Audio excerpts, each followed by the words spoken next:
apabila Kak Bella dan Syahmi bertemu. Aku tak pernah lempang bini orang Hari-hari. Yelah, Hari-hari. yelah kita jual apa? Laki saya jual lah. Sekejap je aku saya macam waste kan. Beli orang saja kahwin lah. Sponsor lah. Kau tak aku nak kena sponsor kau. Adik-adik. Kenapa cakap kau adik aku? Adik ni, adik. Tak baik? Tak baik? Kau bila kau adik aku? Adik. Kita sama tarikh lahir je tapi kau bukan adik aku. Baik tak? Apa itu baik? It's okay kalau buat macam ni. It's okay, it's alright. Go Syahmi, fight. Walaupun saya bulan 4, saya tak berani naik Eli sebab saya rasa bulan 4 ni bulan 4 memang banyak dosa. Memang budak-budak bulan 4 memang banyak dosa. Kau banyak dosa. Salah satunya kau dosa dah kena akak. Admin neraka. Engkau memang datang keluar. Engkau tak dapat 200 tu. Dah memang konten aku. Biarlah rule aku. Nak lagi grup apa benda lagi?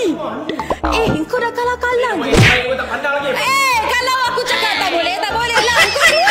Engkau keluar. Apa yang kau tak boleh terima kekalahannya? Akak nak bawa saya masuk konten. So akak kena ikut cerita saya. Okey, 32. Apa soalan pertama yang akak bagi dekat kau tadi? Tak, akak ni tak faham. 1 tambah 1, 2. 2 tambah 2, 4. Ha? Apa yang akak nak? Asal kau marah aku balik?